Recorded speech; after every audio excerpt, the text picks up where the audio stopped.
everybody. I'm Larry Ridley, and this is the NFL on EA Sports. Every wide receiver in the NFL wants to be a top target, and two players will be trying to be that today. It's Fitzgerald's Cardinals going up against Bryant's Cowboys. So with that, let's get you out to the stadium. Standing by tonight are our commentators, Brandon Godden and Charles Davis. Thank you, Larry. EA Sports coverage of the NFL brings us to the Lone Star State and Mammoth AT&T Stadium in Arlington, Texas. Tonight, we've got a great Sunday night matchup between the Arizona Cardinals and the Dallas Cowboys. And we say hi again, everybody. Brandon Gaudin here as we count down to kickoff. I turn to my partner, that's Charles Davis. And Charles, Larry pointed out in the open, we've got a pretty good matchup of wide receivers here this afternoon, don't we? And those guys have such a big impact on the game nowadays. We know it's a throwing game, but the guys who can go up and get it, the guys who can break tackles after the catch and make bigger plays, oh yeah, they love spotlight as well. They want the football, they want the attention. This will be fielded on the back line of the end zone.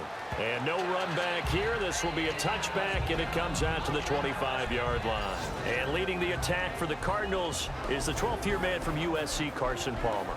Not getting a ton of work in the preseason, but that's not unexpected. He had a great year in 2015, and they expect even better in this upcoming season. The concern has been about his head coach, Bruce Arians, who was hospitalized briefly for a while, but made it back for the last preseason game. Yeah, it was great to see him back on the sideline. Always fun to see BA at work. Now Palmer on first down, dumping it off for Johnson. And he goes out of bounds across the 40-yard line. Give him 18 on that one. And that'll be good for an Arizona first down. And just in general, Charles, on a play like that, how tough is it for the defense to account for a running back essentially being a receiver downfield? It's very difficult, especially if the running back has skills like a receiver, and you're aware of that before the game even begins. So throughout your practice sessions, you're going to want to be aware of him.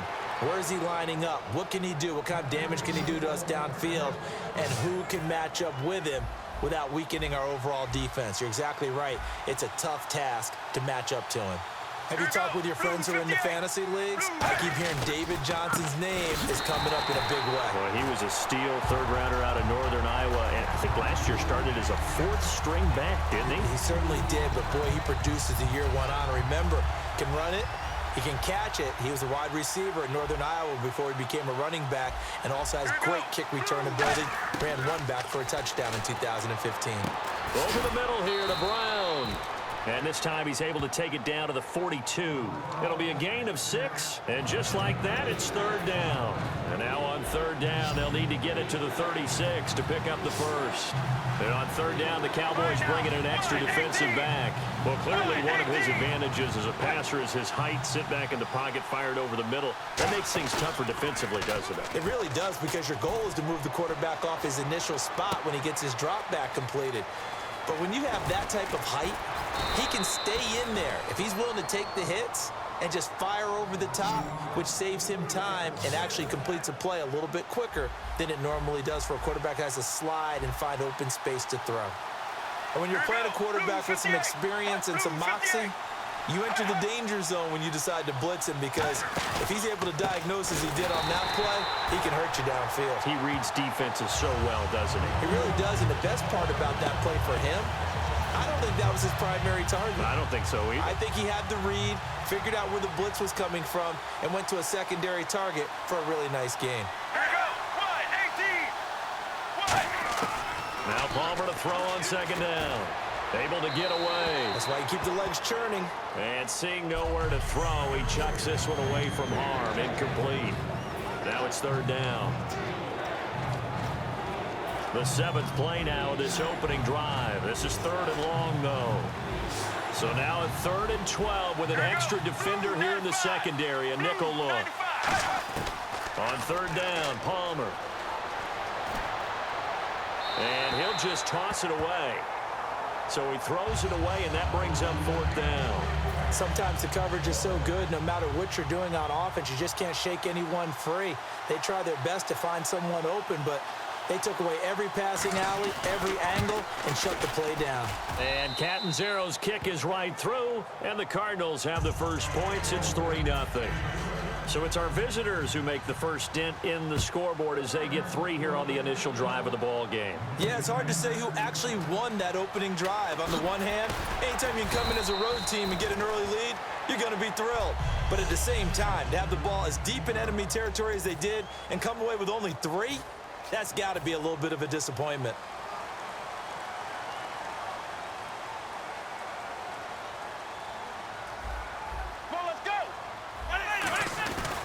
They run with a rookie. Here's Elliott. And he will fight his way forward to about the 23-yard line. Credit him with a 1-yard gain there to make it 2nd and 9.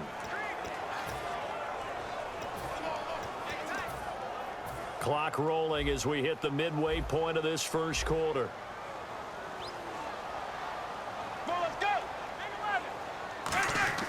A play fake for Elliott. Now Romo. And he whips that one incomplete there. He was looking for his tight end, James Hanna. And that's going to lead to a 3rd down. And the offense looking to pick up the first down after the 2nd down incompletion. An extra DB added here for the Cards on 3rd. Blitzer play coverage. Throwing on 3rd down, Romo. He completes it to Bryant. And he's going to have the first down at about the 38. A solid gain of 15 yards, and the sticks move. Fresh set of downs here. And there you go. Tony Romo to Des Bryant. That often serves as an electrical charge for their offense. And a warning to the defense, beware. Yeah, that's the first one of the day.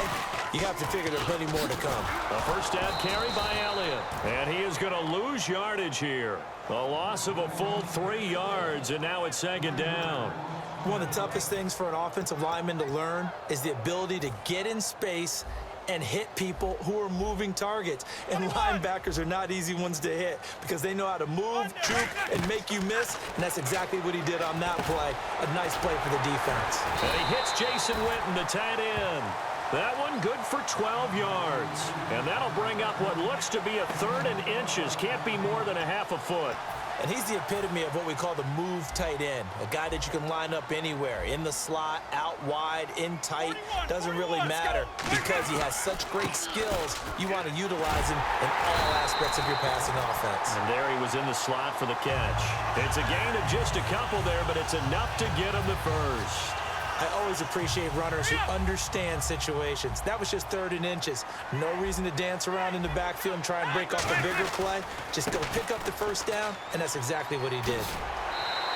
12 yards there as they move the chains. So good for the Buckeyes last year, and he's taken that from the college game, showing some glimpses of it here in the NFL. How about his last season with Ohio State? Over 1,800 yards, only one game where he didn't get over 100. And remember, he demanded the ball from then on out. I think they listened to him, and they were smart to do so. And now they're giving it to him here on the next level. Cole Beasley, the intended target. And that'll make it 2nd and 10. There are a good number of coaches that anytime they call an in route are really worried about the play because there's so much traffic ordinarily that the ball has to get through to get to the receiver. And on that play, it was batted down. And able to break one tackle, but then quickly brought down. But a nice little gain. You know what really fires up offensive linemen? When the guy that is carrying the ball behind them can create his own space and break a tackle along the way. 3rd and 2, it's Romo. And he finds a man with a crossing route. And he will have a first down at about the 21-yard line.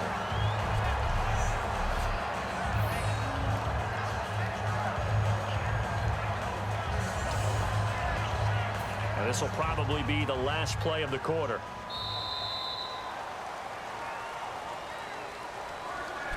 Sitting alongside Charles Davis, I'm Brandon Gaudin as it is Cowboy football to begin quarter number 2. And they're on the move here. They've got it 1st and 10.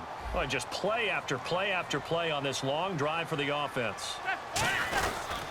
Romo hands to Elliott. And nothing doing. He's immediately taken down at the line of scrimmage. No gain on the play there. 2nd down. And he got off the end there very quickly to make that play. Yeah, it was almost like the bullet train, wasn't it? I mean, just zoom, quick, and what a terrific play, holding them with no gain. Romo now to throw. And there's a flag on the field. That is caught right at the 10-yard line.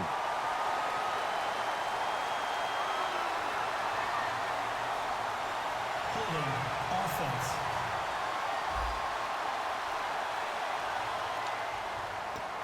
Still second down. And now for the offense, this is play number 11 here on this drive. They fake the give to Elliott. Now Romo. And some space here. And he'll be out of bounds as he gets this down to about the 21 or 22. It's a gain of 9 yards. And that'll bring up a 3rd and 11 situation.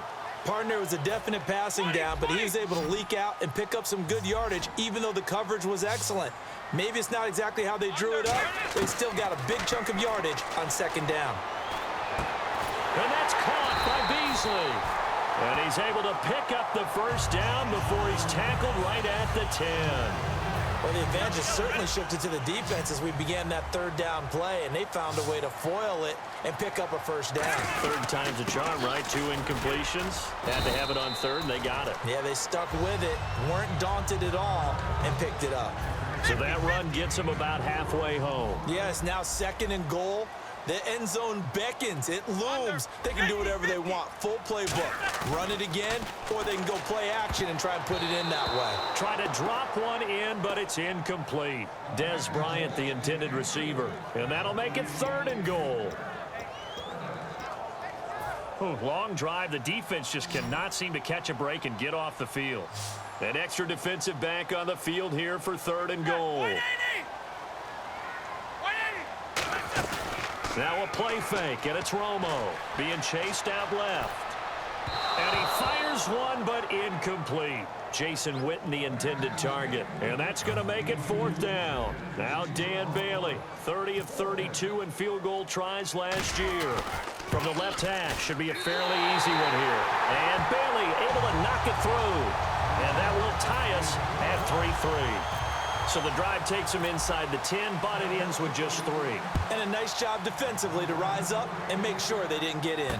This is fielded a couple yards deep. And he'll take it back to about the 19-yard line.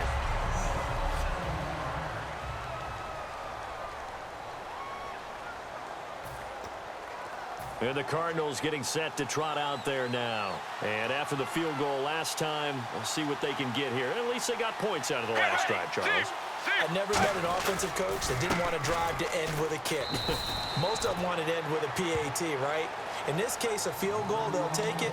Way better than the alternative, which is a punt. Yeah, but you've met fan bases that wanted that, that weren't happy with that field goal. I haven't met a fan base yet that wants to drive to end with a kick, other than the extra point. That's it. On 2nd down, Johnson. 1 yard and now no yards. Have him looking up at a 3rd and 9 situation. So he runs it for 1 yard, then no gain. I don't know that you go back to that well here on 3rd down. Yeah, I don't know that you do as well, but if you want to get the ball to him, if you want him to have it, maybe you get him into space and throw it to him. Play action. It's Palmer. He's going to launch this thing way downfield. And that one incomplete. Had some position but couldn't hold on, and it brings up 4th down. And when all else fails as a defender, when you're not there in the coverage, your best friend is exactly what we saw there. A big play shot taken by the offense. Unfortunately, it ended in a big drop.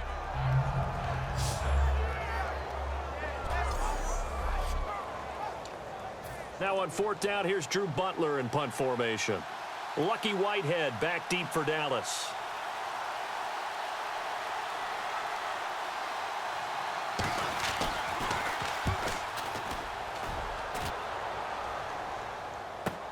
Pulled in at the 24. Oh, shifty. Whoa. Great blocking on the return. It springs him for 25. And the Cowboys will take over the football with a 1st and 10. The Cowboys offense marches onto the field, and for them, I think the biggest story this preseason, maybe the biggest preseason story across the league, has been Dak Prescott. It wasn't that long ago, during the preseason, we were discussing about what Dallas would do for a backup quarterback behind Tony Romo? Would they go out and get a veteran? Would they have to make a trade? Instead, now we're just talking about Dak Prescott looking like he solidified himself as the #2 guy.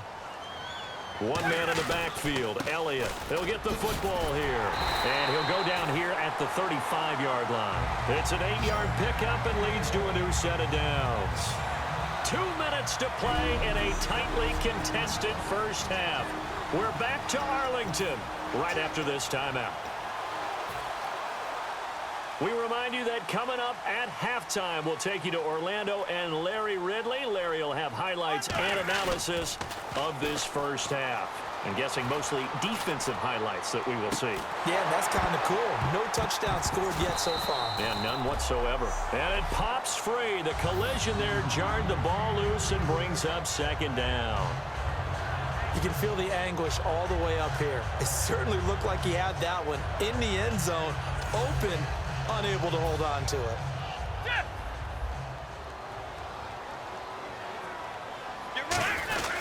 On second down, Elliott. And that play went nowhere. Losing yardage. It'll be back at the 36. They'll lose a yard, and it brings up third. Well, on that play, the expression, don't blink, you might miss something, certainly applied. That was fast. Defense diagnosed the play, and it was over in a heartbeat. And it looks like we've got a dime set here defensively. 6 DBs in the game. Romo. Now Romo hit, and he loses the football. He had it jarred out, and the Cardinals have got it going the other way. And they'll set up shop right near midfield at the 49-yard line. Well, that's a down and distance coach is always talking about trying to avoid, isn't it? I mean, that's third and long, and you just know they're pinning their ears back and coming after him, sometimes even with extra pressure. And he knew that. I mean, he knew they were coming. He just fumbled it. Yeah, he knew it. The offensive line knew it. Everyone did, yet the pressure was still there, and he ended up coughing it up. And now it looks like they're going to be in the hurry-up. Now Palmer to throw on second down. Dumping it off for Johnson. And he'll get it down on the play to the 37. It'll go as a gain of 6 that time, and it moves the chains as well. Now hold everything here. We're going to get a timeout by the offense. It's just their first, so they'll have 2 remaining here before we get to halftime. They'll throw on first down here with Palmer. Screen play, Johnson. A solid stiff arm. And he's brought down after a good gain. 26 yards on the pickup there. And the Cards are going to have a first down. So after that big play, let's see if they can catch their defense maybe on their heels. 3 receivers to the left, 1 to the right. Now Palmer. And he just throws this one away. Smart decision here this close to the end zone, and it brings up second down. It's a tried and true formula, and I don't think it'll change for as long as we play football. If someone's trying to throw the ball and you can put pressure on them and make it tough, that's only going to help your defense. Yeah, he's since being hurried. He got rid of it before taking the hit, but incomplete.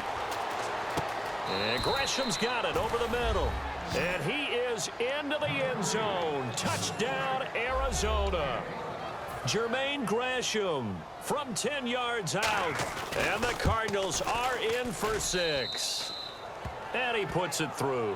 And that lead is now 7 with a chance to go to 8 or more if they want to get crazy here, which we don't expect. But I just know the way the game's being played with the analytics, there's going to be a lot more of going for 2 in a lot of situations, isn't there? Yeah, there's going to be. And I think their focus here, they don't want to give up anything going into the lockers on the other, and just a little bit of time left on the clock. Yeah, they don't want to do anything to erase the good feeling they have right now by getting this late score in the half. And now Dallas gets set to take the field. And what do you think goes on here in this situation? If you got the football, you're trailing, you're back in your own territory with just a little time. Do you try something? You're thinking about jump-starting your team, right? You just mentioned it. They're down. They're trying to get back into the game. But you got to figure, if something goes wrong, you may have put yourself in a spot where you may not be able to come back in the second half. Managing risk, this is a big decision here. Gun. Now a play fake here on first down. And this will be caught at the 30. Touchdown, Cowboys. Terrence Williams, 61 yards. And the Cowboys are an extra point away from tying the football game. And a little time left on the clock, so on the other side, they're thinking, gosh, we'd like to get that lead right back. Yeah, thanks for pointing that out. Here I am, go ahead and tapping out the first half. There's still time. They've got to make a decision about what they want to do on the kickoff, whether they want to let their return guy touch it. Fielded about a yard deep.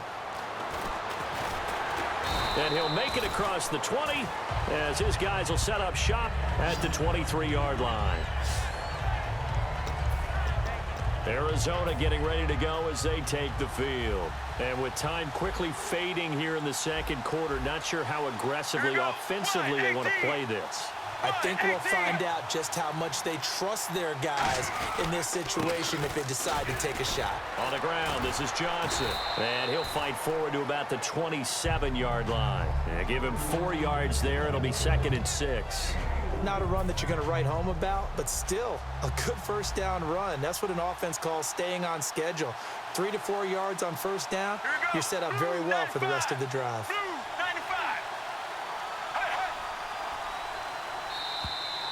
So thanks to the late touchdown, it's a time ball game here heading to break.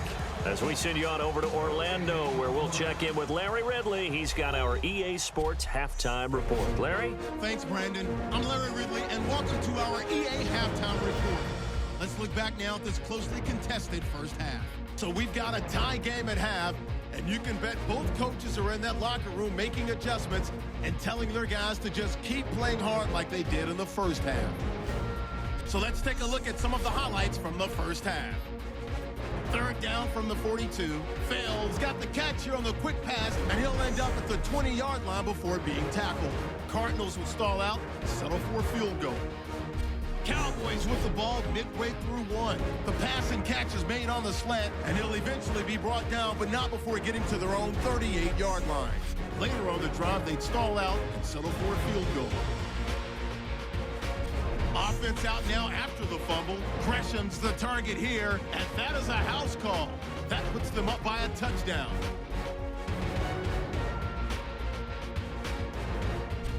Now 1st and 10. Williams is wide open, able to make the grab. And this play will go for 6. Score now tied at 10. That'll do it for us here at EA Sports Studios. Let's get back out to Brandon and Charles for the call of the second half. Brandon. This will be taken in at the 1. And a nice return sets him up pretty good here at the 30-yard line.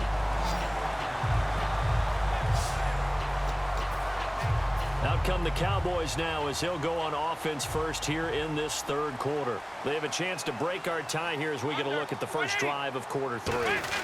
And it's such a tone setter, isn't it? Because both sides trying to seize momentum to begin the half. What do they have dialed up that'll give them an advantage to move the ball downfield? Let's find out what they have dialed up. When you see a big-time run to the outside, it always comes back to setting the edge, doesn't it? Absolutely, and they were perfect in setting the edge there. And the funny part is, both sides of the ball talk about it. The offense has to set the edge so you can get outside. The defense wants to set the edge to control things so they can kick the run back inside. Offense wins there. Offense won big. But it's certainly running the ball pretty well on this drive. And all I remember as a secondary guy was if you're making a lot of tackles in a game, that's usually not good for your defense. You've got to figure out how to keep things in front of you because you know there's 3 levels. Defensive line, linebackers, and into the secondary. And if the 3rd level is leading your team in tackles, as a general rule, things aren't going so well for your defense. Pretty good coverage there, and both of these defenses, they've had good coverage throughout this one. No doubt about it, and in today's NFL, where we're used to a bit more scoring, this feels almost like a well-pitched game in baseball on both sides where the tension continues to build. Who's going to make the big play? And he'll keep it moving down to the 15-yard line. A nice job to get 8 there after the incompletion, and now they'll look at a 3rd and 2 coming up. 2 yards to go here on 3rd down. And once again, leverage wins. The offensive line, lower than the defensive front. They moved them and found some good space for the guy carrying the ball. Call it no gain that time, and they're going to be left looking up at a 4th and 1. So nothing there. I don't know that that's all in the back, though. You got to look at blocking there, don't you? I would agree with that totally. At some point, they have to win at the point of attack. Instead, it was the defense getting it done again and holding them to no gain. And Bailey able to knock it through. And they will take the lead at 13-10. So they don't get a touchdown here in this opening drive of the third quarter, but I think you still say mission accomplished as they come away from it with the lead. Absolutely. You got to apply the pressure here, make the other guys play catch-up for a while, and now you just hope your defense can step up and protect the lead. Now we take a glance at the offense as they work their way back out for their first possession of the second half. They're down in this game. A chance for the offense, though, to put something on the board, get some momentum here in half two. Try and get things kick-started for them. And you know at the half, they discussed how they were going to get that done. This is where scripting comes into play a lot of the time. How many plays do you script coming out of the second? Most of the time in the first half, you're scripting 12 to 16. I think in the second half, you're really scripting more like 8 to 10. Kind of a starter or an opener, whatever terminology they use. Just something to get you off to a quick start. Still first down.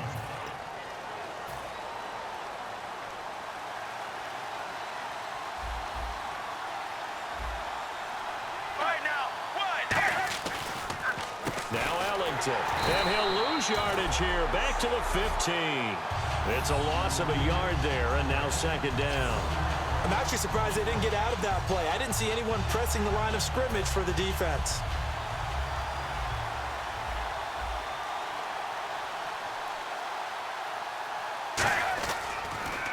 Again, they run with Ellington.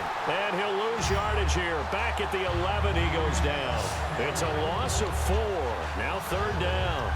Brandon, there's no doubt the defense has to be excited after stacking up back-to-back running plays. But I still remember my old coaches saying, after you've had some success, you better be careful. They might have an answer for you. So make sure you watch your keys, play your techniques, and don't get overconfident. He's got time in the pocket. And incomplete. He had nowhere to throw, so he just tossed it away. But that brings up fourth. Here's Drew Butler now as the drive goes backwards, so he's on to punt it away. Third down is a down. Both sides know they absolutely have to win.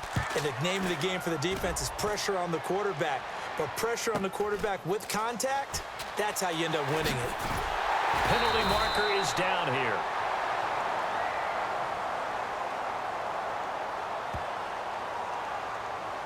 Illegal block in the back. Return team. Automatic first down.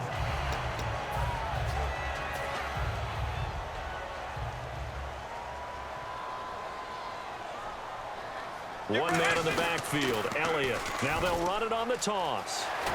And he's going to fight his way forward here for a modest gain. It's a 6-yard gain on the ground, and that'll make it 2nd and 4.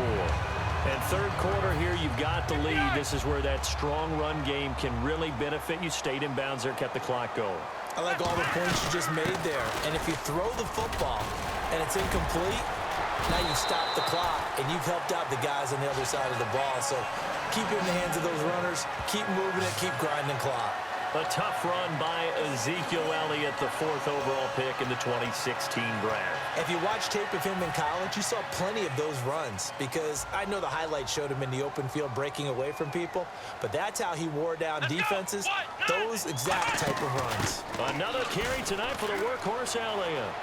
And some room to roam now. The 20.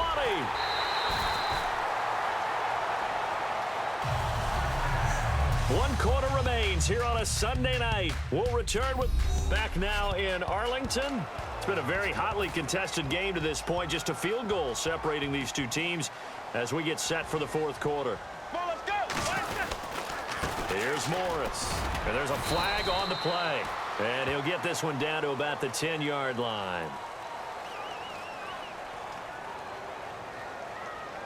Holding offense.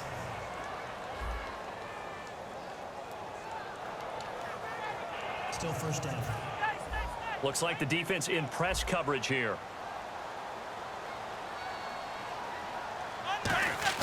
They go play action here on first down. Forced out to his left. And he'll just throw this one over in the way of the security crew. Incomplete here. I hope I don't sound too rah-rah on that one, but that's the exact right throw. Either your receiver gets it or no one gets it. Give him a lot of credit for being really precise with it. Got rid of it. No one got it. 50, 59.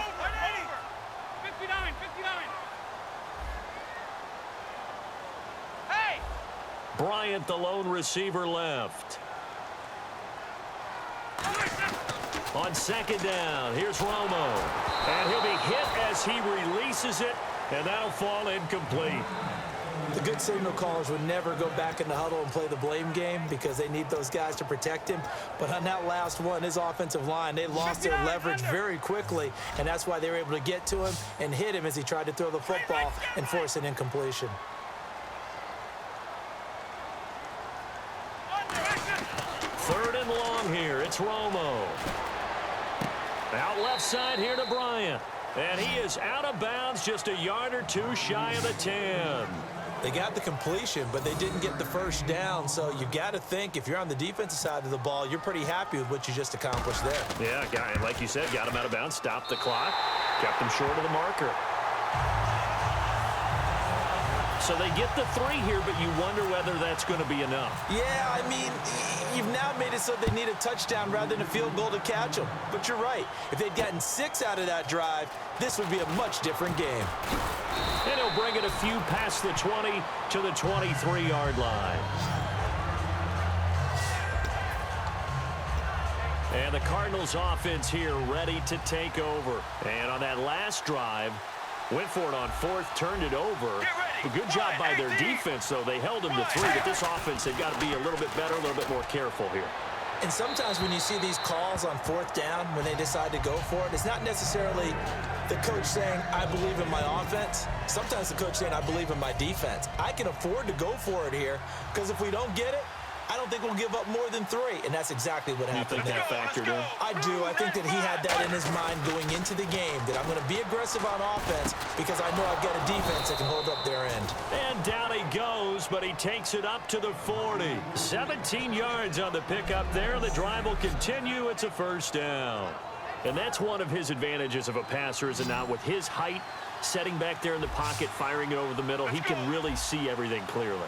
It is, and I know that other quarterbacks get it done different ways, all right? You don't have to be his height to make a great play, but what he does is he takes away having to make those slide steps in the pocket to find angles to throw the ball through. He just throws right over the top of it because he can see everything, and sometimes that saves time and gets the ball to a receiver quicker.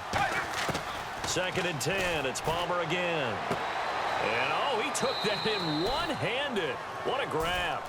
They call it a gain of 19, and it moves the chains. I know that throughout his career, Carson Palmer has caught a little bit of grief along the way about winning big games and being consistent. But I noticed that when he doesn't connect with Larry Fitzgerald until the second half, their team's behind. Absolutely not a good recipe. And we were wondering, we said at halftime, they've got to get on the same page. He is very important to his team. I would say vital. Carson Palmer finding Larry Fitzgerald, that's the winning edge for them. If you're a selfish player and you're throwing the ball, you're cool with the completion. Maybe not so cool with the yardage loss, though, huh? Yeah, you went backwards on the yardage. Hey, kind of works like a sack for the defense there. Yeah, it's a really... Trying for Brown, and it's intercepted. Picked off by the linebacker, Sean Lee. And he'll return this one just shy of midfield to the 49. Brandon, offensively, this has been a tough day for him. Trying to find a place to throw the football. It's been extremely difficult. I've got to give a lot of credit to the secondary, especially the corners who've had the receivers on lockdown. They'll start the drive with Elliott. And they go backwards here, losing yardage back at the 48-yard line. That's going to go as a loss of a yard, and it'll be 2nd down. And the offense here just looking to stay in bounds, complete the short passes, and put this game on ice. One man in the backfield, Elliott, and they'll give it to him here. And for one of the first times tonight, he's going to be held up at the line of scrimmage. 1 yard officially on the pickup, and it'll leave him with a 3rd and 11. And in this situation with the lead 4th quarter, they're liking keeping the ball on the ground, I'm sure. That's just smart football, but you know the defense has to know it as well. They've got to stop them here. So now we're going to see that loading the box in a big way. 6, 7, 8, 9, whatever it's going to take, puts a little bit more pressure on your big offensive line. Now Romo going for the deep ball. Time for a break. And incomplete. He can't hang on. Would have been a nice catch. Instead, it brings up a 4th down.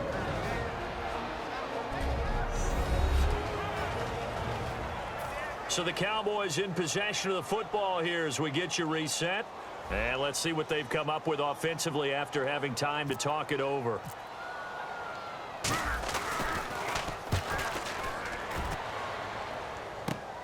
Now it's Peterson. Oh, what a move. 12 yards on the return that time. And the offense will take over with a new set of downs.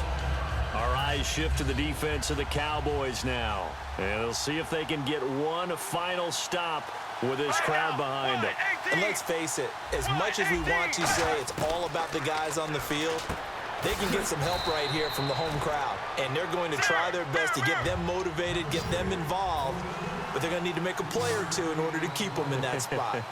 The crowd's making some noise now. Back to throw. Underneath for Johnson. And able to get this one across the 45 before he's brought down. 17 yards on the pickup there, and the drive will continue. Looking to speed things up here, going with some tempo. Dumping it off for Johnson. And he'll be brought down at the 45-yard line. Call it a pickup of 7, and it'll make it second down. He's back to throw. And he's just going to get rid of this thing. To no one here. He throws it away, and now it's third. After that incompletion, I almost get the sense that he's going to look up at the booth and kind of look at us and say, hey, you guys got any suggestions? It's been that kind of game, hasn't it? They've had him on the run throughout. Yeah, and I get that you're trying to make a play here losing fourth quarter, but to throw when you're not set with pressure coming could have been an interception. Very much so, and it's been that kind of game for him. They've had him on the run, had him off balance. He's got to find a way to make some big-time throws down the stretch. He's going to let it fly. So they took a shot on first down, but couldn't connect.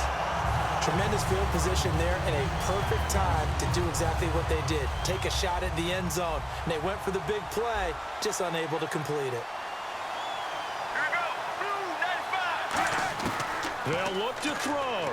And there's a flag on the field. Finding a safety valve here. That's complete.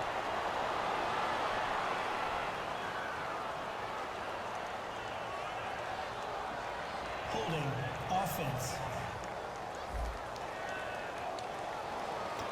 Still second down.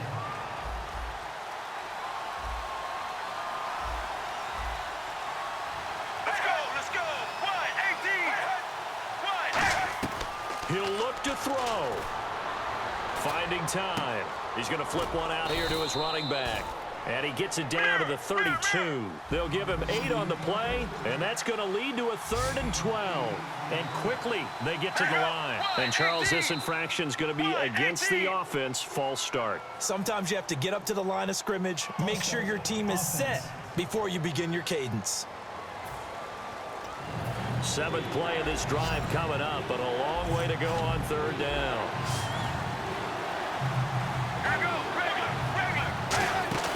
Back to throw. And, oh, a crusher there as it's intercepted. A great read, and it's picked off. And the return will stop right around the 25. And that one, oh, it's going to hurt big time. You're in the 2-minute drill trying to get your guys down the field, and it's looking like they're going to go up just short, as this is definitely not his best throw. And it'll wind up being intercepted.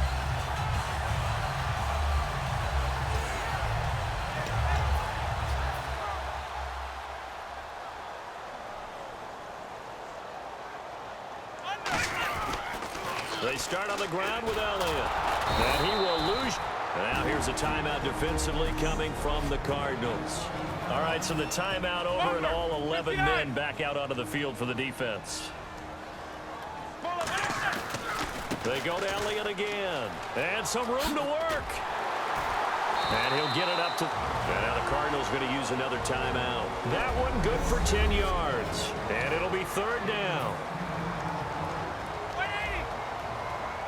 Looking to jam the receivers at the line here. Press coverage look defensively. One man in the backfield, Elliott. And prior to this 3rd and 2 play, we're going to get a timeout called. And as the two teams talk it over on their respective sidelines, we take a break. And they're just a couple of yards shy of a first down here on 3rd down. One receiver left 3 to the right.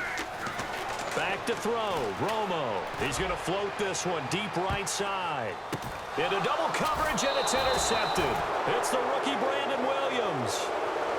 And, Charles, when you pull out a close game, the good thing about that is maybe next time you're in a nail-biter in the fourth quarter, you have a little more confidence. Yeah, you're talking about your memory muscles, right? When you win those close ones, you have that confident feeling that you can continue to do so every time you're in that position. Now, that said, you would rather win by 60 points, or do you like the close ones, too? Well, I think everyone would rather win by 60. It's comfortable. Everyone gets to play. But when you win those nail-biters, dinner tastes just a little bit better that night.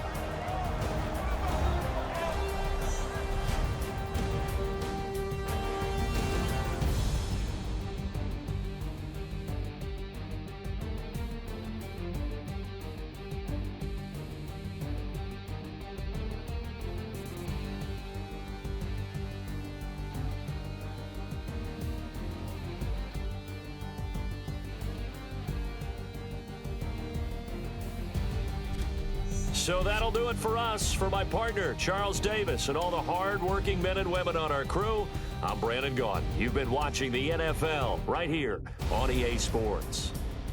It's a win for the Cowboys as we sign off and say so long.